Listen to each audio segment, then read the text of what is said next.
जिन नौजवानों ने इसमें इस कामयाबी को हासिल करने के लिए कोशिश की है, पूरी मेहनत की है, उन तमाम नौजवानों को भी मैं बधाई देता हूं, उसका शुक्रिया अदा करता हूं कि आप लोगों ने एक कामयाब जलसा यहाँ पे कराने का काम किया है। चतुर्वेदी साहब अभी आएंगे, उनकी तकरीर को अभी सुनेंगे। अभी मैं महाराजगंज के मुफ्ती साहब की तकरीर को भी सुन रहा था बहुत गौर से। हम समझते हैं कि इन्होंने जितनी बातें अभी आप लोगों को कही है, हम समझते हैं जिंदगी की सारी बातों को आपके सामने रख दिया कि हम कैसे जिंदगी अपनी बसर करेंगे, हम आगे कैसे बढ़ेंगे और क्या हमारे अंदर खराबी है और कहाँ हम कुछ कर रहे हैं, इन सारी बातों को रखा है। मैं इनकी तकरीर की बहुत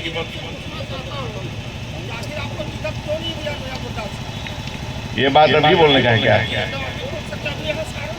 अच्छा चलिए ठीक है, आप बोलेंगे। ठीक है, अभी रुके ना, सुन लिया आपकी बात, समझ गया था। अब रुके ना यार, हम समझ गए आपकी बात। तो ये हमारे मुफ्ती साहब ने जो तकरीर की है, मैं बहुत ही इनकी तकरीर को बहुत गौर से सुन रहा था। हम समझते हैं कि जिंदगी की सारी चीज़ों को रखा है और हमारी जहाँ खराबियाँ हैं, जहाँ हमें क्या करना चाहिए, उन बातों को उन्होंने रखा है। इसके लिए मैं उनकी बहुत बहुत शुक्रिया अदा करता हूँ और मैं उनकी तारीफ करता हूँ। जनाब, राजनीतिक आदमी जो है, हम लोग दीन के जो रहनुमा हैं, ये मजहब के जानकार हैं, दीन के जानकार हैं। हम लोग दुनिया की जानकारी रखते हैं, राजनीति की जानकारी रखते हैं, इसके एक्सपर्ट हम लोग नहीं। जो हम यहाँ पे बोलने का आपने मुझे मौका दे दिया, तो हम राजनीति के सिवा और कोई बात बोल ही नहीं सकते। आप लोगों भी देश की हालात के बारे में भी तो हमारे मुफ्ती साहब ने कहा, सही है कि देश के हालात ठीक नहीं है। ऐसे मौके पर हम लोगों को एक होकर रहना है, चाहे जो भी परेशानी हो, जो भी हालात हो, हमें एक होकर रहना है। इस बात को आप लोग बहुत मुस्तैदी के साथ समझ लीजिए कि हमें एक रहना है। अभी एक लड़के ने जो कहा, अभी आप पूछा ना मुझसे कि हमें टिकट नहीं मिला, टिकट नहीं मिला। मैं 25 साल एमएलए रहा, 5 साल एमपी रहा, अब कितना बार हमको टिकट मिलेगा?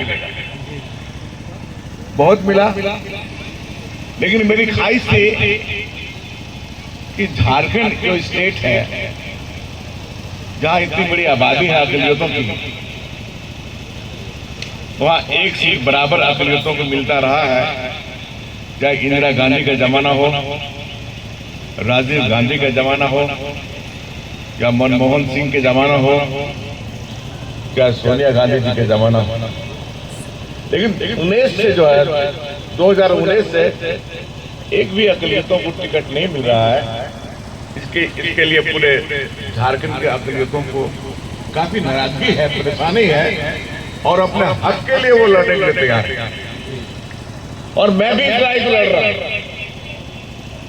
मैं दिल्ली भी गया था, मैंने कहा है दिल्ली में भी, और फिर मैं जा रहा हूं कि आपने जो गलती की है सुधारिए आप। इसको हम लोग बर्दाश्त नहीं कर सकते।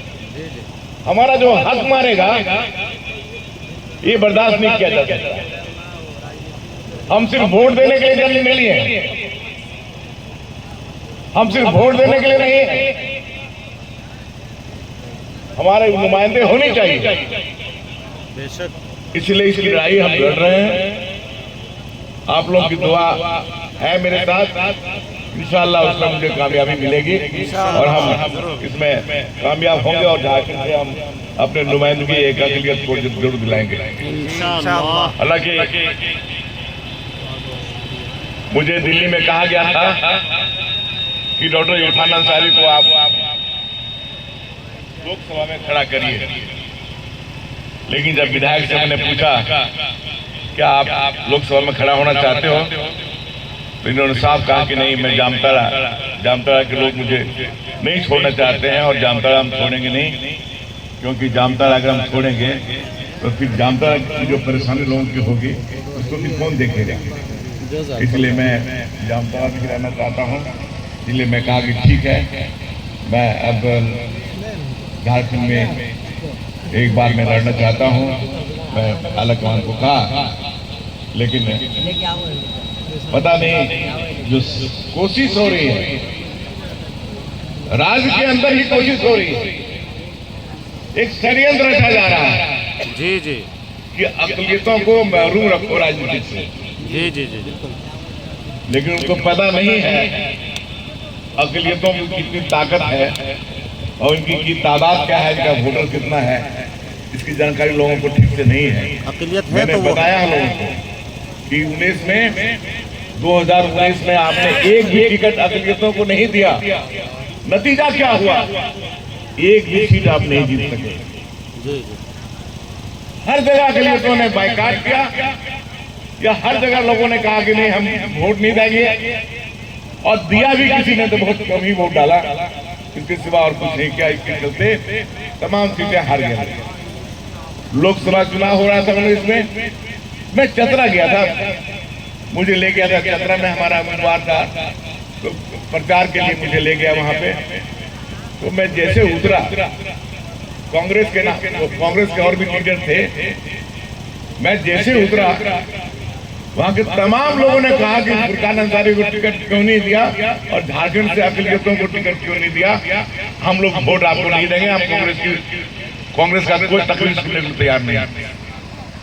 जब मैंने कहा कि आप फुरकान अंसारी को पहचानते हैं कि नहीं पहचानते हैं, मतलब पहचानते या नहीं पहचानते उससे क्या मतलब है आपको।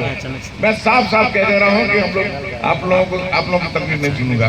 तो जब मैंने कहा कि मैं ही फुरकान अंसारी हूँ, तो कहा कि सर आप कहाँ के लिए आ गए यहाँ पे, आपके आने पर भी हम लोग कुछ नहीं सुनेंगे, हम लोग अपना फैसला कर चुके हैं।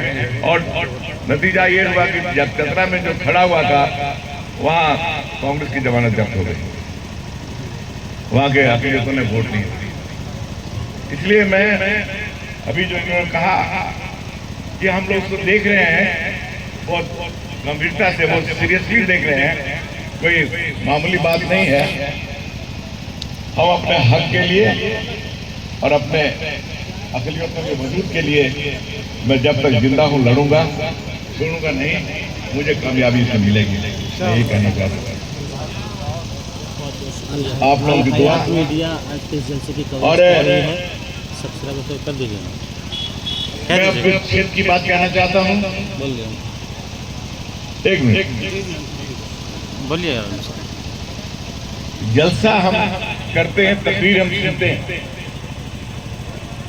तकरीरें हम लोग बहुत सुनते हैं, चाहे मिलाद में तकरीर हो, जुमे की नमाज में तकरीर हो, जलसे में तकरीर हो। तकरीर तो सुनते जरूर है लेकिन अमल में नहीं लाते। जिस चीज पर हम पाबंदी लगाते हैं, जिस पर रोक लगाते हैं, जो हराम है, उस बातों को जब हम लोग कहते हैं उसके बाद भी उसमें लोग अमल नहीं लाते हैं और उसी काम को फिर से दोबारा करना शुरू कर देते हैं। अभी कुछ दिनों में हमारे सभी उलमा और कराम ने मीटिंग की वहां जामताड़ा में और कहा कि नहीं साहब डीजे नहीं बजेगा, शादी ब्याह में डीजे नहीं बजेगा। तो हमको लगता है कि ये आप लोगों ने जो फैसला लिया उसमें करीब करीब 90% या 95% कामयाबी मिली है और डीजे नहीं बज रहा है। ये बहुत बड़ी बात है। उसी तरह से एक फैसला आपको और लेना होगा, बहुत जल्द फैसला लेना होगा कि शराब कोई नहीं पिएगा। जी जी बिल्कुल। शराब पीने पर पाबंदी लगा दीजिए, उस पर रोक लगा दीजिए। एक पाबंदी इस पर लगना चाहिए। उसके लिए भी आप लोगों को मैं कहूँगा आप लोग मीटिंग करिए। मैं आपको दिल से उसमें साथ दूंगा और रोक लगाने की कोशिश करूंगा। मैं भी अपनी तरफ से करूँगा, इंशाअल्लाह पाबंदी करूँगा। मैं अभी आ रहा था, रास्ते में साहब जो तकरीर सुनने आ रहा है, जो जलसा में वो लड़का पिया हुआ था मोटरसाइकिल में, बाल बचा लड़का मेरे गाड़ी से। कितनी तकलीफ की वाली बात है। आप दर्शन सुनने जा रहे हैं, पी लिए हैं आप? ये रोक लगना चाहिए। बहुत खराब लगता है सुन करके। ये हंसने की बात नहीं है, तकलीफ होती है बेशक। कि हमारे नौजवान कहाँ जा रहा है, क्यों ये गलत काम कर रहा है, कैसे रोकेगा। इसलिए तमाम लड़के हैं, उनके वालिदैन से हम कहेंगे, उनके माँ बाप से कहूंगा कि इसमें आप लोग भी हम लोग को सहयोग करिए और हमारे लोगों को सहयोग करिए, ये हम कहना चाहते हैं। मैं ज्यादा वक्त न लेना चाहता हूँ। आपके विधायक हैं, विधायक काम कर रहे हैं आपके इलाके में, कैसे कर रहे हैं, लेकिन मैं यही कहूंगा कि आप लोग एक रहिए, क्योंकि हम लोगों के खिलाफ में साजिश रची जा रही है। सिर्फ यही नहीं, पूरे राज्य में, पूरे झारखंड राज्य में हम लोग के खिलाफ साजिश रची जा रही है। इस अकलियतों को जो है राजनीति से महरूम रखो, ताकि हम लोग अपने इनको अलग रखेंगे, तब हम लोग अपना राज करेंगे। इसलिए इस बात को समझने की कोशिश करिए, ये बहुत बड़ी बात है। मैं ज्यादा वक्त न लेते हुए, क्योंकि समय की पाबंदी है, मैं इन्हीं चंद अल्फाज के साथ अपनी बात को ही खत्म करता हूँ। बहुत बहुत शुक्रिया जलसे में जिन्होंने मुझे दावत दी, उनका मैं शुक्रिया अदा करता हूँ। नौजवान कमेटी को मैं शुक्रिया अदा करता हूँ, और यहाँ के जो जलसा कमेटी के सदर हैं उनका भी मैं शुक्रिया अदा करता हूँ। बहुत बहुत शुक्रिया। अस्सलाम वालेकुम अस्सलाम व रहमतुल्लाह। बहुत अच्छे, माशाअल्लाह, जज़ाकल्लाह, बहुत बहुत शुक्रिया। अब आइए दोस्तों, बस 4-5